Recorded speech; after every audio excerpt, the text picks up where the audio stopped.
أعوذ بالله من الشيطان الرجيم. بسم الله الرحمن الرحيم. أمن خلق السماوات والأرض وأنزل لكم من السماء ماء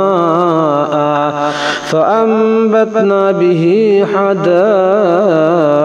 ذات بهجة ما كان لكم أن تنبتوا شجرها أإله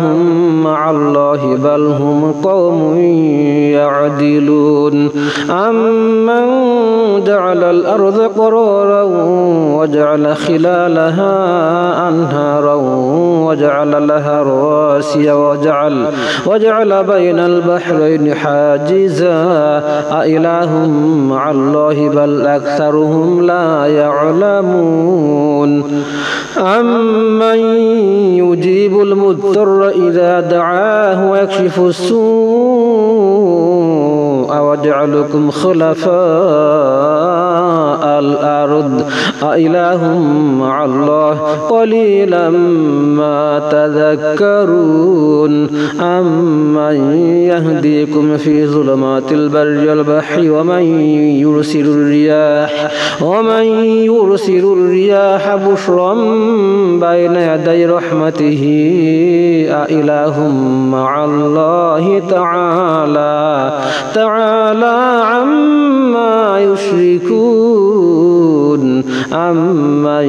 يبدأ الخلق ثم يعيده ومن يرزقكم من السماء والأرض أإله مع الله قل هاتوا برهانكم إن كنتم صادقين. قل لا يعلم من في السماوات والأرض الغيب إلا الله وما يشعرون أيان يبعثون بل ادارك علمهم في الآخرة بل هم في شك منها بل هم منها عمون. وقال الذين كفروا أإذا كنا ترابا وآباؤنا أئنا لمخرجون لقد وعدنا هذا نحن وآباؤنا من قبل إن هذا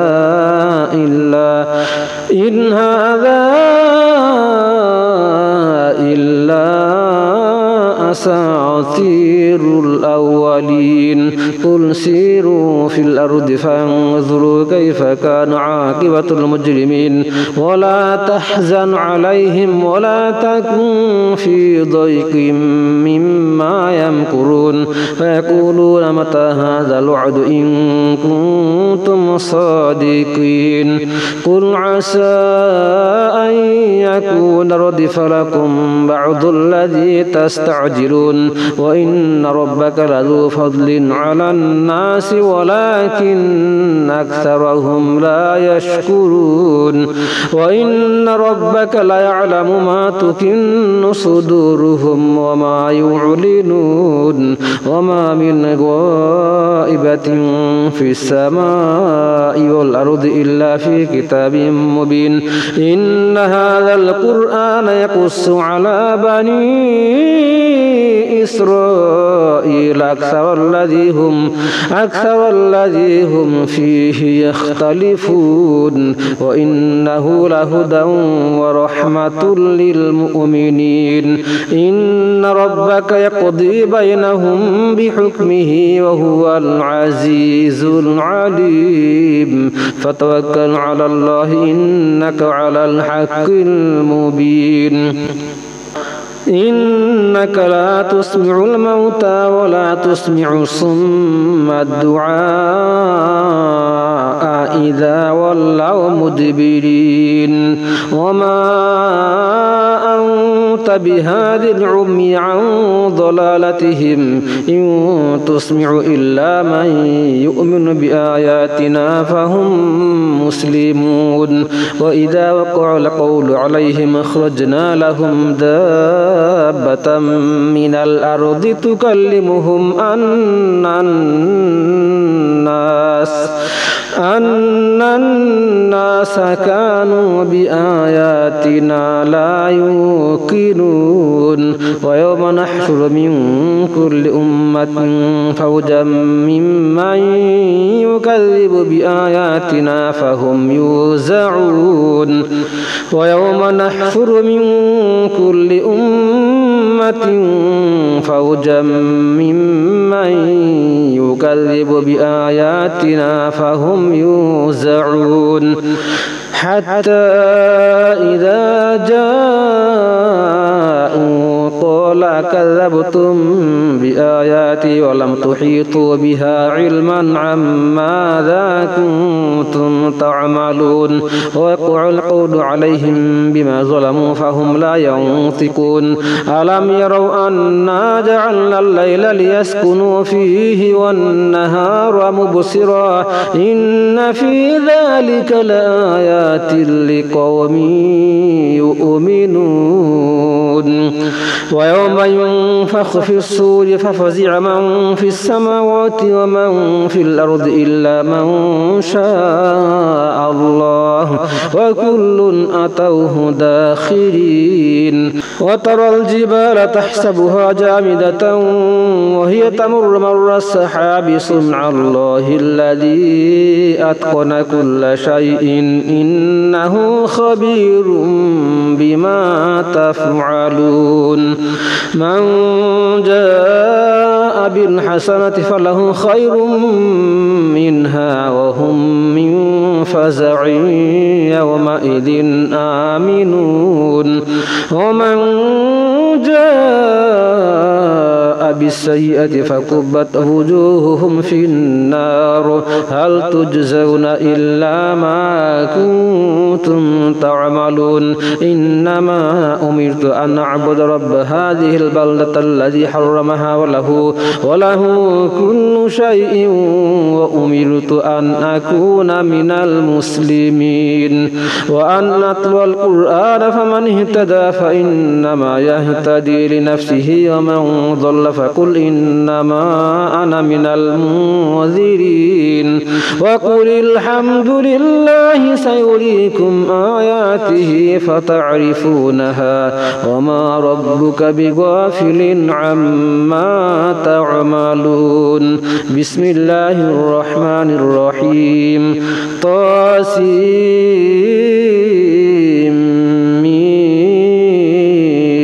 تلك آيات الكتاب المبين نتلو عليك من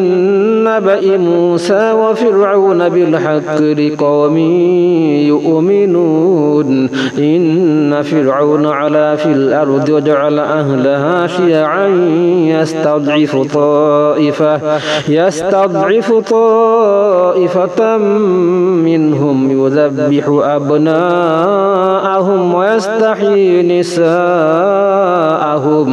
إنه كان من المفسدين ونريد أن نمن على الذين استضعفوا في الأرض ونجعلهم أئمة ونجعلهم الوارثين ونمكن لهم في الأرض ونري فرعون وهامان وجنودهما منهم ما كانوا يحذرون وأوحينا إلى أم موسى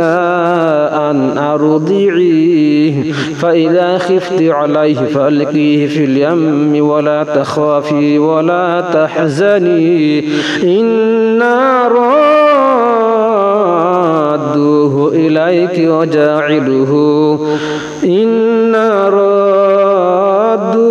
إليك وجاعلوه من المرسلين فالتقطه آل فرعون ليكون لهم عدوا وحزنا إن فرعون وهامان وجنودهما كانوا خاطئين وقالت امرأة فرعون قرة عين لي ولك لا تقتلوه عسى أن ينفعنا أو نتخذه ولدا وهم لا يشعرون يشعرون وأصبح فؤاد أم موسى فارغا إن كادت لتبدي به لولا أن ربطنا على قلبها لتكون من المؤمنين وقالت لأخته قصيه فبصرت به عن جنب وهم لا يشعرون وحرمنا عليه المراضع من قبل فقالت هل أدلكم على أهل بيت يكفلونه لكم وهم له ناصحون فرددناه إلى أمه كي تقر عينها ولا تحزن ولتعلم أن وعد الله حق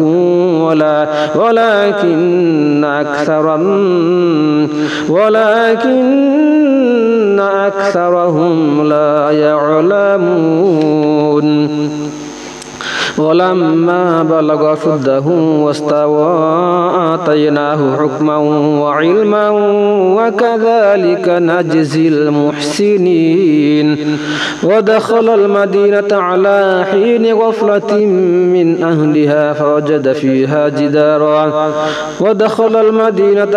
حين غفلة من أهلها فوجد فيها رجلين يقتتلان هذا من شيعته وهذا من عدوه فاستغاثه الذي من شيعته على الذي من عدوه فوكزه موسى فقضى عليه قال هذا من عمل الشيطان إنه عدو مضل مبين قال رب إني ظلمت نفسي فاغفر لي فغفر له إنه هو الغفور الرحيم قال رب بما أنعمت علي فلن أكون ظهيرا للمجرمين فأصبح في المدينة خائفا يترقب فإذا الذي استنصره بالأمس يستخرسه قال له موسى إنك لغوي مبين فلما أن أراد أن يبطش بالذي هو عدو لهما قال يا موسى أتريد أن تقتلني كما قتلت نفسا بالأمس إن تريد إلا أن تكون جبارا في الأرض وما تريد أن تكون من المصلحين وجاء رجل من أقصى المدينة يسعى قال يا موسى إن الملأ يأتمرون بك ليقتلوك فاخرج إني لك من الناصحين فخرج منها خائفا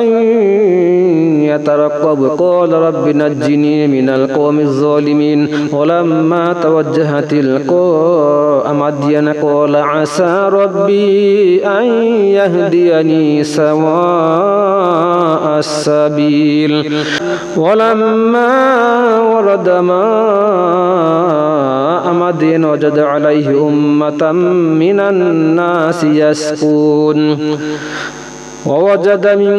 دونهم امرأتين تذودان قال ما خطبكما قالتا لا نسقي حتى يصدر الرعاء وأبونا شيخ كبير فسقى لهما ثم تولى إلى الظل فقال رب إني لما أنزلت إلي من خير فقير فجاءته إحداهما تمشي على استحياء قالت إن أبي يدعوك ليجزيك أجر ما سقيت لنا فلما جاءه وقص عليه القصص قال لا تخف نجوت من القوم الظالمين قالت إحداهما يا أبت استأجره إن خير من استأجرت القوي الأمين قال إني أريد أريد أن أنكحك إحدى ابنتي هاتين على أن تأجرني 8 حجج فإن أتممت 10 فمن عندك وما أريد أن أشق عليك ستجدني إن شاء الله من الصالحين قال ذلك بيني وبينك أيما الأجلين قضيت فلا عدوان علي والله على ما نقول وكيل فلما قضى موسى الأجل وسار بأهله آنس من جانب الطور نارا قال لأهلهم كثوا إني آنست نارا لعلي آتيكم منها بخبر أو جذوة من النار لعلكم تصطلون فلما أتاها نودي من شاطئ الوادي الأيمن في البقعة المباركة من الشجرة أن يا موسى إني أنا الله رب العالمين وأن ألقي عصاك فلما رآها تهتز كأنها جان ولا مدبرا ولم يعقب يا موسى أقبل ولا تخف إنك من الآمنين أسلك يدك في جيبك تخرج بيضاء من غير سوء واضم إليك جناحك من الرهب فذلك برهانان من ربك إلى فرعون وملئه إنهم كانوا قوما فاسقين قال رب إني قتلت منهم نفسا فأخاف أن يقتلون وأخي هارون هو أفصح مني لسانا فأرسله معي يريد أن يصدقني إني أخاف أن يكذبون قال سنشد عضدك بأخيك ونجعل لكما سلطانا فلا يصلون إليكما بآياتنا أنتما ومن اتبعكما الغالبون فلما جاءهم موسى بآياتنا بينات قالوا ما هذا إلا سحر مفترى وما سمعنا بهذا في آبائنا الأولين وقال موسى ربي أعلم بمن جاء بالهدى من عنده ومن تكون له عاقبة الدار إنه لا يفلح الظالمون وقال فرعون يا أيها الملأ ما علمت لكم من إله غيري فأوقد لي يا هامان على الطين فاجعل لي صرحا لعلي أطلع إلى إله موسى وإني لأظنه من الكاذبين واستكبر هو وجنوده في الأرض بغير الحق وظنوا أنهم إلينا لا يرجعون فأخذناه وجنوده فنبذناهم في اليم فانظر كيف كان عاقبة الظالمين وجعلناهم أئمة يدعون إلى النار ويوم القيامة لا ينصرون وأتبعناهم في هذه الدنيا لعنة ويوم القيامة هم من المقبوحين ولقد آتينا موسى الكتاب من بعد ما أهلكنا القرون الأولى بصائر للناس هدى ورحمة لعلهم يتذكرون وما كنت بجانب الغربي إذ قضينا إلى موسى الأمر وما كنت من الشاهدين ولكننا أنشأنا قرونا فتطاول عليهم العمر وما كنت ثاويا في أهل مدينة تتلو عليهم آياتنا ولكننا كنا مرسلين وما كنت بجانب الطور إذ نادينا ولكن رحمة من ربك لتنذر قوما ما أتاهم من نذير من قبلك لعلهم يتذكرون ولولا أن تصيبهم مصيبة بما قدمت أيديهم فيقولوا ربنا لولا أرسلت إلينا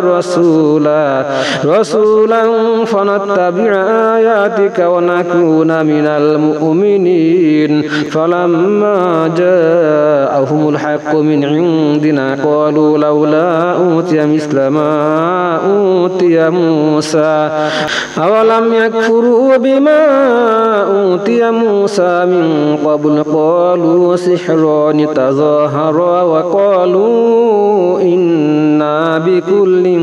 كافرون قل فأتوا بكتاب من عند الله هو أهدى منهما أتبعه إن كنتم صادقين فإن لم يستجيبوا لك فاعلم أنما يتبعون أهواءهم ومن أضل ممن اتبع هواه بغير هدى من الله إن الله لا يهدي القوم الظالمين ولقد وصلنا لهم القول لعلهم يتذكرون الذين آتيناهم الكتاب من قبله هم به يؤمنون وإذا يتلى عليهم قالوا آمنا به إنه الحق من ربنا إنا كنا من قبله مسلمين أولئك يؤتون أجرهم مرتين بما صبروا ويدرؤون بالحسنة السيئة ومما رزقناهم ينفقون أولئك يؤتون أجرهم مرتين بما صبروا ويدرؤون بالحسنة السيئة ومما رزقناهم ينفقون وإذا سمعوا اللغو أعرضوا عنه وقالوا لنا أعمالنا ولكم أعمالكم سلام عليكم لا نبتغي الجاهلين إنك لا تهدي من أحببت ولكن الله يهدي من يشاء وهو أعلم بالمهتدين وقالوا إن نتبع الهدى معك نتخطف من أرضنا أولم نمكن لهم حرما آمنا يجزى إليه ثمرات كل شيء رزقا من لدنا ولكن أكثرهم لا يعلمون وكم أهلكنا من قرية بطرت معيشتها فتلك مساكنهم لم تسكن من بعدهم إلا قليلا وكنا نحن الوارثين وما كان ربك مهلك القرى حتى يبعث في أمها رسولا يتلو عليهم آياتنا وما كنا مهلك القرى إلا وأهلها ظالمون وما أوتيتم من شيء فمتاع الحياة الدنيا وزينتها وما عند الله خير وأبقى أفلا تعقلون أفمن وعدناه وعدا حسنا فهو لاقيه كمن متعناه متاع الحياة الدنيا ثم هو يوم القيامة من المحضرين ويوم يناديهم فيقول أين شركائي الذين كنتم تزعمون قال الذين حق عليهم القول ربنا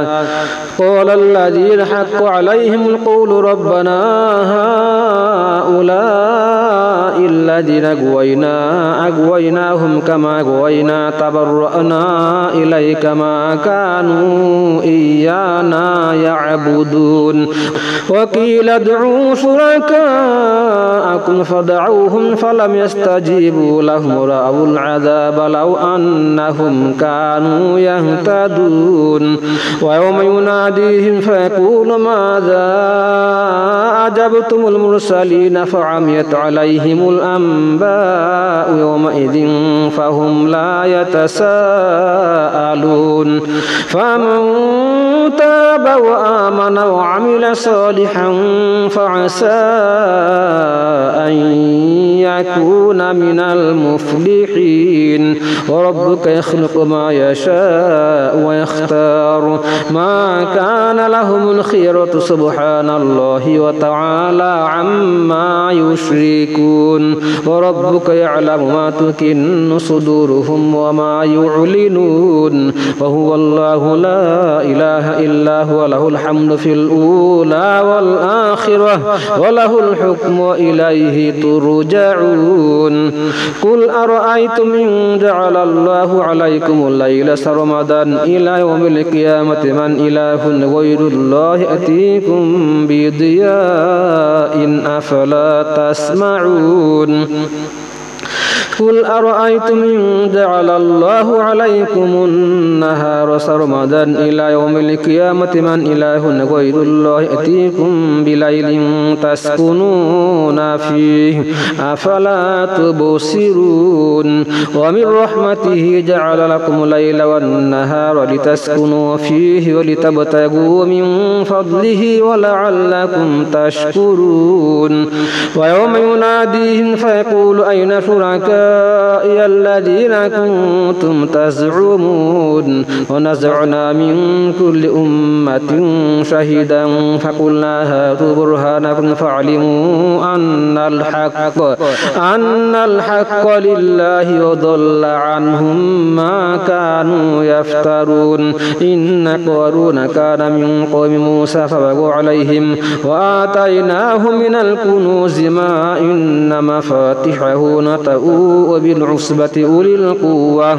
وآتيناه من الكنوز ما إن مفاتحه لتنوء بالعصبة أولي القوة إذ قال له قومه لا تفرح إن الله لا يحب الفرحين وابتغ فيما آتاك الله الدار الآخرة ولا تنس نصيبك من الدنيا واحسن كما أحسن الله إليك ولا تبغ الفساد في الأرض إن الله لا يحب المفسدين قال إنما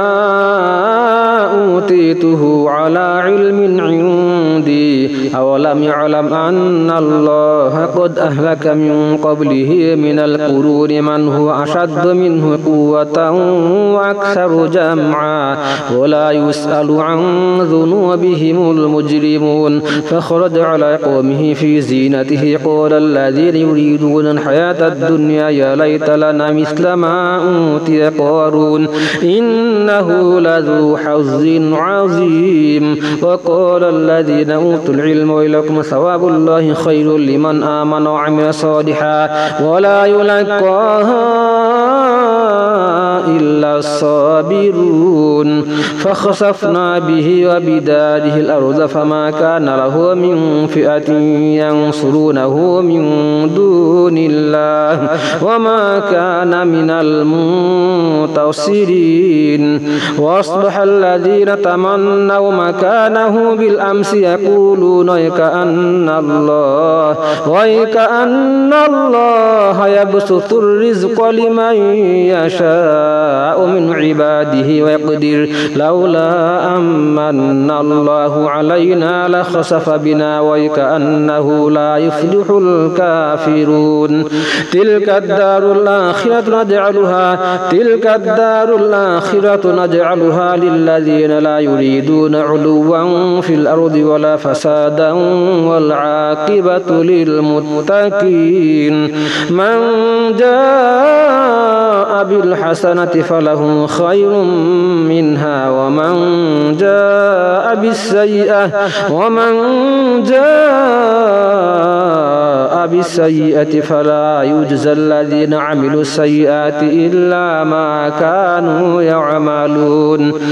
إن الذي فرض عليك القرآن لرادك إلى معاد قل ربي أعلم من جاء بالهدى ومن هو في ضلال مبين وما كنت ترجو أن يلقى إليك الكتاب إلا رحمة من ربك فلا تكونن ظهيرا للكافرين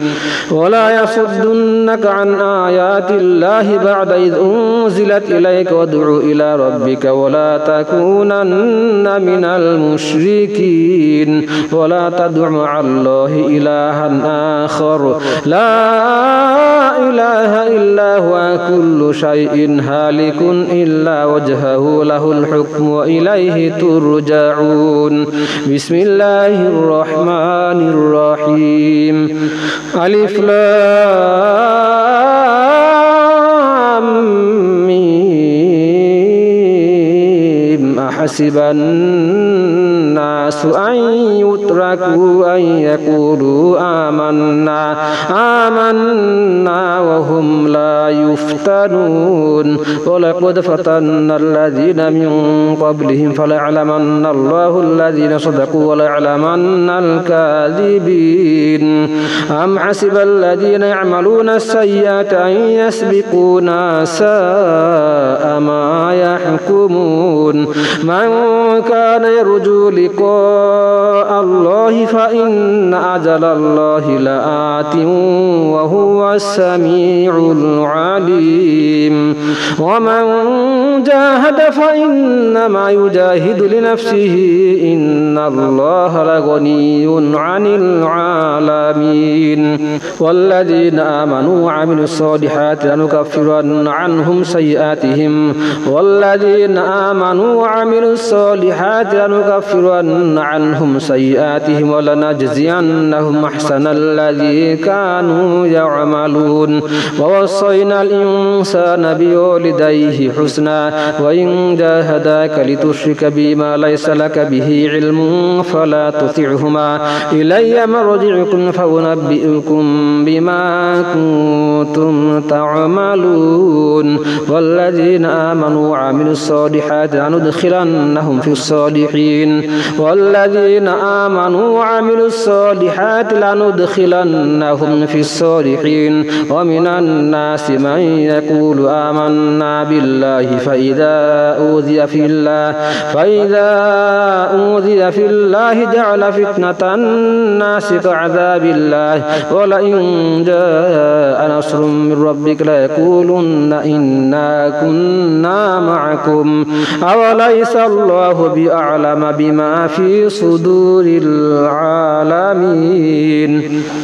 وليعلمن الله الذين آمنوا وليعلمن المنافقين وقال الذين كفروا للذين آمنوا اتبعوا سبيلنا ولنحمل خطاياكم وما هم بحاملين من خطاياهم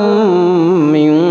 شيء إنهم لكاذبون وليحملن أثقالهم وأثقالا مع أثقالهم وليسألن يوم القيامة عما كانوا يفترون ولقد أرسلنا نوحا إلى قومه فلبث فيهم 1000 سنة إلا 50 عاما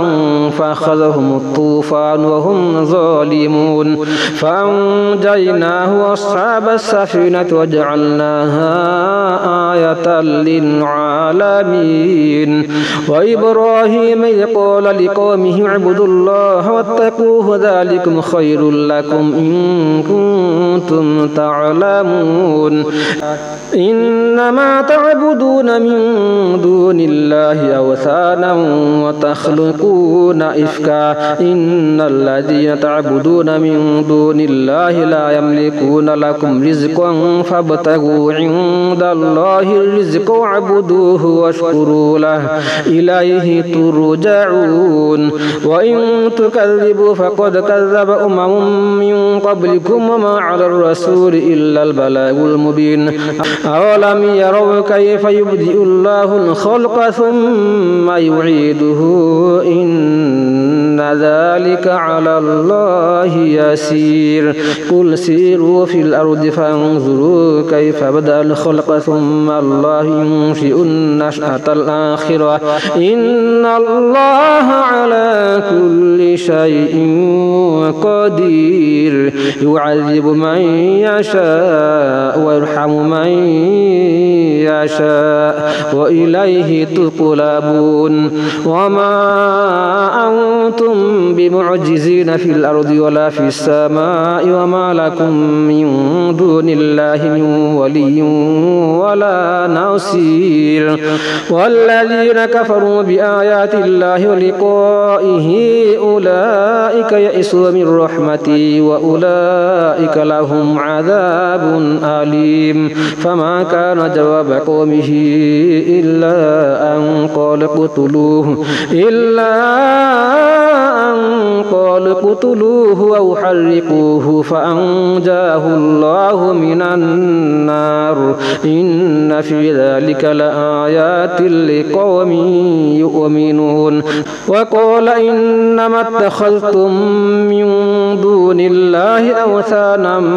مودة بينكم في الحياة الدنيا ثم يوم القيامة يكفر بعضكم ببعض ويلعن بعضكم بعضا ومأواكم النار وما لكم من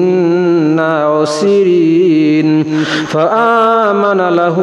لوط وقال إني مهاجر إلى ربي إنه هو العزيز الحكيم وهبنا له إسحاق ويعقوب وجعلنا في ذريته النبوة والكتاب وآتيناه أجره في الدنيا وإنه في الآخرة لمن الصالحين ولوطا إذ قال لقومه إنكم لتأتون الفاحشة ما سبقكم بها من أحد من العالمين أئنكم لتأتون الرجال تقطعون السبيل تأتون في ناديكم المنكر فما كان جواب قومه إلا أن قالوا ائتنا بعذاب الله إن كنت من الصادقين قال رب انصرني على القوم المفسدين ولما جاءت رسلنا إبراهيم بالبشرى قالوا إنا مهلكو أهل هذه القرية إن أهلها كانوا ظالمين قال إن فيها لوطا قالوا نحن أعلم بمن فيها لننجينه وأهله إلا امرأته كانت من الغابرين ولما أن جاءت رسلنا لوطا سيء بهم وضاق بهم ذرعا وقالوا لا تخف ولا تحزن إنا منجوك وأهلك إلا امرأتك كانت من الغابرين إنا منزلون على أهل هذه القرية رجزا من السماء بما كانوا يفسقون ولقد تركنا منها آية بينة لقوم يعقلون وإلى مدين أخاهم شعيبا فقال يا قوم اعبدوا الله وارجوا اليوم الآخر ولا تعثوا في الأرض مفسدين فكذبوه فأخذتهم الرجفة فأصبحوا في دارهم جاثمين وعادا وثمود قد تبين لكم من مساكنهم وزين لهم الشيطان أعمالهم فصدهم عن السبيل وكانوا مستبصرين وقارون وفرعون هامان ولقد جاءهم موسى بالبينات فاستكبروا في الأرض وما كانوا سابقين فكلا أخذنا بذنبه فمنهم من أرسلنا عليه حاصبا ومنهم من أخذته الصيحة ومنهم من خسفنا به الأرض ومنهم من أغرقنا وما كان الله ليظلمهم ولكن كانوا أنفسهم يظلمون مثل الذين اتخذوا من دون الله أولياء كمثل العنكبوت اتخذت بيتا وإن أوهن البيوت لبيت العنكبوت لو كانوا يعلمون إن الله يعلم ما يدعون من دونه من شيء وهو العزيز الحكيم وتلك الأمثال نضربها للناس وما يعقلها إلا العالمون خلق السماوات والأرض بالحق إن في ذلك لآية للمؤمنين بارك الله لنا ولكم في القرآن العظيم